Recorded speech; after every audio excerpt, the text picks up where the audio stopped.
Si tu rencontres quelques soldats ennemis isolés dans la nature, tu peux utiliser le talkie-walkie dans ta main pour appeler tes coéquipiers à proximité et effectuer une attaque de tir de saturation sur eux en t'assurant qu'ils n'oseront plus jamais venir en Chine pour commettre le mal dans leur prochaine vie.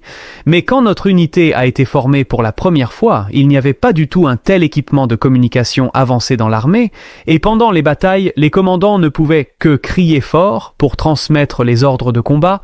Cependant, cette méthode n'était adaptée qu'aux petites unités, et une fois que les opérations à grande échelle commençaient, la portée pour transmettre les ordres devenait extrêmement limitée. Donc, afin de transmettre les ordres à chaque soldat, tu décidas d'utiliser le clairon de la fanfare militaire comme moyen de transmission. Ce clairon était non seulement très portable, mais avec ses 3 valves, il pouvait produire différentes notes lorsqu'il était joué. Cependant, le clairon avait également un défaut fatal, car les notes étaient trop complexes, ce qui rendait son utilisation extrêmement difficile pour les soldats sans formation professionnelle. Alors tu retiras les 3 valves du clairon et tu raccourcis davantage sa longueur totale. Et bien que cela ait réduit le nombre de notes que le clairon pouvait produire, son son devint encore plus fort et plus perçant qu'auparavant. Et surtout, nos soldats pouvaient devenir tout à fait compétents dans son utilisation après seulement une formation simple. Et de plus, afin de rendre le son du clairon plus distinctif, tu t'es inspiré des clairons militaires, chinois et étrangers et tu as apporté des améliorations significatives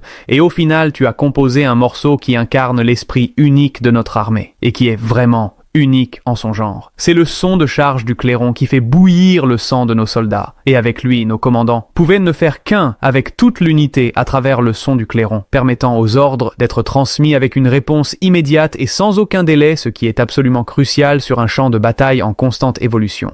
Et au moment où il retentit, nos soldats se précipitent vers les positions ennemies comme un flot. Et même à main nue, ils arracheront la chair à l'ennemi. Et en s'appuyant sur cet esprit de courage et d'intrépidité, notre armée et nos civils ont finalement réussi à chasser tous les envahisseurs hors de Chine en 1945.